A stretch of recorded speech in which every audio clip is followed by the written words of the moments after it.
প্রকৃতির এই সিম ফুলের স্নিগ্ধতা এক দারুণ উদাহরণ। এই সাদা ফুল দেখলে মন ও চোখ জুড়িয়ে যায়। ছোট ছোট সিমগুলো দেখতেও অনেক ভালো লাগে। সিম আমাদের শীতকালীন সবজি।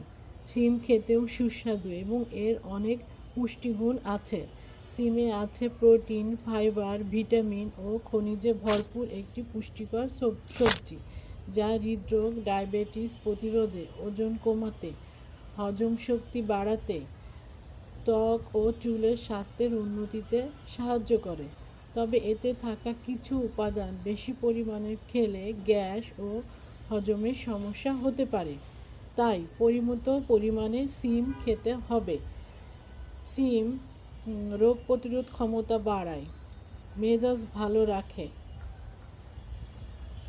মনে রাখবেন, সিম রান্না করার আগে ভিজিয়ে রাখলে সিমের কিছু ক্ষতিকর দিক কমে আসে।